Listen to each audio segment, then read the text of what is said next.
இது என்ன ரொம்ப பெரிய மனுஷன் நினைக்கிறாங்கன்னு நினைக்கிறேன். வந்ததுலேயே முதல் ஆள் நான் தான். ஒளிஞ்சு நான் அந்த பக்கம் உட்காந்துருந்தேன். இப்போ கடைசியாக என்னை விட்டுருக்காங்க. இதுக்கு தான் முதல்லே வரக்கூடாது. முதல்ல வந்தது கடைசியாக நான் இருக்கிறது எல்லாமே ஜேஎஸ்கே மேலே நான் வச்சுருக்க அன்பு, பாசம், நட்பு தான். அவர் படம் நான் நடிச்சிருக்கேன். நான் அவர் நான் ஏதாவது வியாபாரமாக சம்மந்தப்பட்டிருக்குமா? எதுவும் இல்லை. என் குடும்ப நண்பர் ஜேஎஸ்கே. அவர் 25 வருஷமாக எனக்கு பக்கம் நினைக்கிறேன். எங்கள் வீட்டு விசேஷம் பண்ணாலும் அவர் வருவார். அவங்க வீட்டு விசேஷத்துக்கு நம்ம போவோம். அந்த மாதிரி ஒரு நட்பு. ஆனால் அழுத்தம் நட்பு. இப்போ நான் ஒரு ஃபங்க்ஷனுக்கு கூப்பிட்றாரு, போக முடியலன்னா, சார் இதான் காரணம் நான் சொல்கிறதுக்கு மாட்டேன், நீங்கள் என்ன பண்ணுவீங்க, அந்த மாதிரி நடந்திருக்கோம், அதுக்கு போயிருப்பீங்க, பரவாயில்ல விடுங்க, அவரே ஃபைனல் க்ளோஸ் பண்ணுவார். நிஜம் எது, யதார்த்தம் எதுன்னு புரிஞ்ச ஒரு அற்புதமான மனுஷன். அப்படி சினிமா எடுத்திருந்தார், டிஸ்ட்ரிபியூஷன் பண்ணார், நடிக்க ஆரம்பித்தார். என்ன இது தப்புன்னு பார்த்தா நல்லா நடிக்கிறாரு. அப்படி பார்த்தா இப்போ டைரக்ஷன்ட்டார். சினிமாவில் அவர் தொடாத இடமே கிடையாது. டிஸ்ட்ரிபியூஷன்லேருந்து எல்லாம் சினிமாவை அக்கு வேறு ஆணி வேறு தெரிஞ்சு வச்சுட்டு இன்றைக்கி சினிமாவை டைரக்ட் பண்ணி வந்து நடித்து வந்திருக்காரு. இவர் எந்த அளவுக்கு சினிமாவை கரைச்சி குடிச்சிருக்காருன்றதுக்கு இங்கே பின்னாடி இருக்கிற கட் அவுட்டே உதாரணம். ஏன்னா அவர் தான் ப்ரொடியூசரு, அவர் தான் டைரக்டரு, அவர் தான் கம்பெனி. அவர் போட்டோவை எவ்வளோ பெருசு வச்சுருக்கலாம், போட்டோவே காணும். இதுலேருந்து தெரிய அனுபவம். நம்ம போட்டோவை இப்போவே பெருசாக வச்சா மற்றவங்களுக்கு சார் போட்டோ இப்போயே பெருசாக வைக்கிறாரு, அப்புறம் பெருசு பண்ணிட்டாருன்னா நம்மளை தூக்கிடுவார். இதெல்லாம் வரும். உள்ள மனசு சைட்டாக போடும். நம்ம இப்போ தான் பெருசு வச்சோம், அடுத்து கட் அவுட் வச்சுருவோம், இப்படின்னு நம்ம மேலே ஆசை வரும்னு. அதுவே கிடையாது. ஜேஎஸ்கே எங்கே இருக்கான்னு தேடுறாங்களெல்லாம் கணு தேட வச்சிடல. முதல்ல விளம்பர பிரியர் இல்லைன்றத தெரியப்படுத்தல. அதுவே ஒரு ஆரோக்கியமான விஷயம். அவர்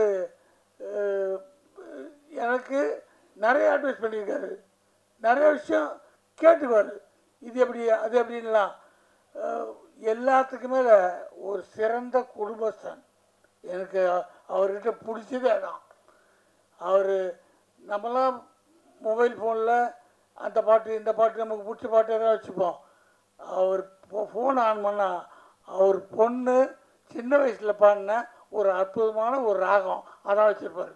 எப்போ பார்த்தாலும் தான் பொண்ணு பாடின அந்த குரலை கேட்கணுன்னு ஆசைப்படுற ஒரு அற்புதமான தகப்பன். அதான் இந்த படம் முதல்ல எனக்கு காமிச்சார், பார்த்தேன். ஆளாளுக்கு ஒரு கருத்து. உங்கள் கருத்துன்னா நான் வீட்டுக்கு போய் சொல்கிறேன் போல. ஆனால் யோசித்த பிறகு தெரியுது எவ்வளோ உஷாரான ஆளுன்னு. டைரக்ட் பண்ணும்போது இந்த படத்தை எவ்வளோ நேக்கா பண்ணமோ அவ்வளோ நேக்கா பண்ணிக்கிறாரு. இப்போ கேட்டேன், சார் கதையை நீங்கள் எல்லார்ட்டையும் சொன்னீங்களா, கூட ஆக்ட் பண்ண எல்லா ஆர்டிஸ்ட்டும் அவங்க என்ன சொல்லியிருப்பாங்க, நான் இப்படி நடிக்க மாட்டேன் அப்படி நடிக்க மாட்டேன். எல்லார்ட்டையும் நான் சொன்னேன், உங்கள் சீன் உங்கள் கேரக்டர் என்ன மொத்தம் இதான். அதுதான் ஒரு நல்ல தெளிவான டைரக்டருடைய குணம். உங்களை வச்சு நான் இதான் எடுக்க போகிறேன்னு தெளிவாக சொல்லிடணும். அங்கே போய் ஸ்பாட்டில் போயிட்டு நீங்கள் முந்தானி எடுத்துருக்கேன் சீனரை டக்கு இப்படி பண்ணுங்க அப்படி பண்ணா ஐயோ நான் நினைக்க மாட்டேங்க திடீர்னு சொன்னார்ல, அங்கே போய் டார்ச்சர் பண்ணுறது. இதெல்லாம் நம்ம சினிமாவில் பார்க்குறோம். கரெக்டான டைரக்டருங்க, நல்ல அனுபவமான டைரக்டருங்க முதல்ல சொல்லுவாங்க, இது கதையில் தேவைப்படுதுமா, உங்களுக்கு ஐடியா இருக்கா, விருப்பம் இருக்கா, இல்லைன்னா நான் கதையை மாற்றிடுறேன், ஒரு சீனை மாற்றிடுறேன்ட்டு. அதனால் தெளிவாக சொல்லியிருக்காரு. என்ன சொல்கிறேன்னா, எனக்கு எங்கன்னு ஒரு படம், விஜயகாந்த் சார் ப்ரொடியூசரு, அவர் ஆக்ட் பண்ண படம். அதுக்கு முன்னாடி கதை வேறு ஒருத்தர் சொன்னாங்க, அப்போ வேறு ப்ரொடக்ஷனு, அப்போ ஒரு சம்பளம் பேசினாங்க. அதுக்கப்புறம் விஜயகாந்த் சார் பேசினார். பேசும்போது சம்பளம் நீங்கள் சொல்லுங்கள் சார், ஒரு சம்பளம் சொல்லிட்டாரு. ஓகே சார், ஓகே டக்குன்னு ஓகேன்றீங்க சார், நீங்கள் ஃபோனில் பேசுகிறீங்க, இதான் சம்பளம்ன்றீங்க, உங்கள்கிட்ட போய் பேசுகிறதா அது தப்பு சார், சந்தோஷமாக சொல்கிறேன், இந்த சம்பளம் ஓகேன்ட்டேன். அவர் ஹாப்பின்ட்டு வேலை பண்ணுறார். ஒரு 10 நிமிஷம் முன்னாடி ஃபோனு, ஐயோ வேறு ஏதோ குழப்பிட்டாங்க பொழுது, ஏதோ கை வைக்க போகிறாங்க. அது பார்த்தா மறுபடியும் சாரே பேசுகிறார். அது சார் சொல்ல மாட்டேன்ட்டேன், அந்த படத்தில் ரீமேக் அது மலையாளத்துலேருந்து இருக்காங்க, உங்களுக்கு பேண்ட்டை கழட்டுற மாதிரி ஒரு சீன் வருது, அது உங்களுக்கு சொன்னாங்களா? உங்களுக்கு ஒன்றும் ஆட்சேபம் இல்லையா? சார், 5000 கழட்டினாலும் பரவாயில்ல, ஜனங்க சிரிக்கணும், அதான் முக்கியம், நமக்கு இதெல்லாம் கிடையாது சார். இல்லை சொன்னாங்களாம் கேட்டேன், அதுக்கு தான் ஓகே தானே, ஒன்றும் பிரச்சனை இல்லை. எதுக்கு சொல்கிறேன்னா, ஒரு கை தேர்ந்த சினிமா கலைஞர் அதான் கேட்பாங்க. ஒரு விவரமானவங்க அங்கே போய் துன்புறுத்தாமல் கேட்பாங்க. அதனால் இவர் எல்லார்ட்டையும் சொல்லி தான் எடுத்திருக்காரு. இந்த படத்தை பார்த்தோன்னே எனக்கு என் படம் ஒன்று ஞாபகம் வருது. நான் ஷார்ட் ஃபிலிம் எடுத்திருக்கேன், மகன் ஒரு படம் எடுத்தேன். அதுக்கப்புறம் இப்போ ஹெல்ப்னு ஒரு படம் எடுத்தேன். சார் அந்த படம் பார்த்தார், ஜேஎஸ்கே சாரும். அந்த படத்தில் கதை எழுதிட்டு இந்த கதை எடுக்கணுமா நம்ம? அந்த கதை என்னென்னா, அதை நான் என் ஃப்ரெண்ட்ஸுக்கிட்ட சொல்ல முடியாது, என் அசிஸ்டண்ட்கிட்ட சொல்ல முடியாது, என் பொண்டாட்டிக்கிட்டையும் சொல்ல முடியாது, என் பசங்கிட்ட சொல்ல முடியாது. அப்புறம் ஆனால் நல்ல கதை சொன்னால் இந்த மனுஷனை புத்தி இப்படி போச்சு, ஐயா இவ்வளோ மட்டமாக நாளாகுது, இப்படி தான் நினச்சிட்டாங்கன்னா என்ன வருது பயம். ஆனால் நல்ல கதை. யோசித்தேன், ஒரு மாதம் யோசிக்கிறேன், கதை எழுதிட்டேன், எடுக்கலாமா வேணாமா எடுக்கலாமா வேணாம்னு. அப்புறம் ஒரு நாள் யோசித்தேன், நமக்கும் இந்த சினிமா இவ்வளோ நாளாக சோறு போடுது, இவ்வளோ யோசித்த பிறகும் இந்த தாட்டை சொல்லலாம் எப்படி? ஆனால் படம் எடுத்துட்டா எல்லோரும் ஒத்துக்குவாங்க, கதை நல்லாயிருக்கும். ஆனால் எடுக்கிற வரைக்கும் உயிர் போகுது. அந்த படம் ஷூட்டிங் முடித்தோடனே ஓன்னு தனியாக உட்காந்து அழுகுறேன். 10 நிமிஷம் படம் தான், ஓன்னு உட்காந்து அழுகுறேன் வீட்டில். எப்போ இந்த படம் எடுத்து முடிச்சுட்டாப்பா. இங்கிலீஷில் எடுத்தேன், அது பாண்டியராஜன் இங்கிலீஷ் படம் எடுத்தேன், நான் இங்கிலீஷ்லையும் எடுத்திருக்கேன். எடுத்து அந்த படத்தை நமக்கும் ஆசை, நேஷனல் அவார்டு அனுப்புவோம், உடனே ஜனாதிபதி அவார்டு கொடுத்தாங்கன்னா ஒரு ஃபோட்டோ எடுத்து வீட்டில் மாட்டிக்குவோம், வரவங்களாம் பார்ப்பாங்கன்ட்டு.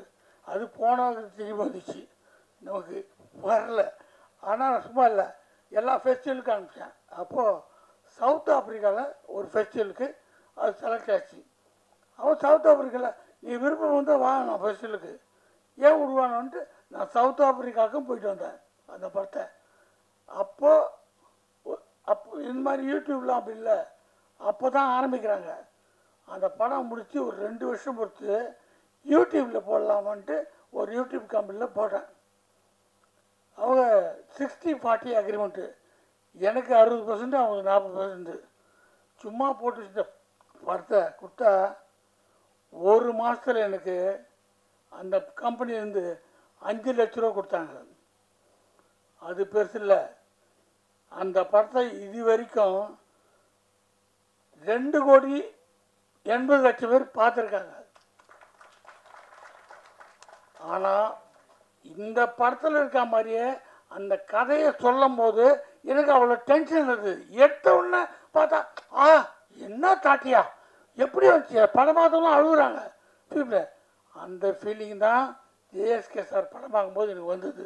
இந்த படத்தில் இந்த ஃபீல்லாம் கொண்டு வந்து அவர் சொல்கிற மெசேஜ் இல்லை, அற்புதமான மெடிசன்.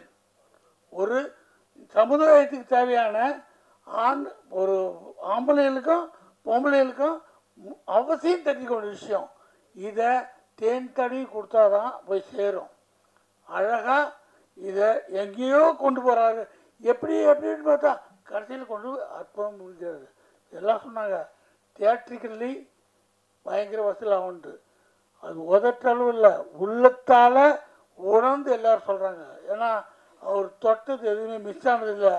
இதை அவர் ஒன்றும் தப்பான படம் நோக்குக்க அவர் போல முதல்ல அந்த ஹைலைட்டை பிடிச்சாரு, கிளைமேக்ஸ் என்னன்னு பிடிச்சாரு.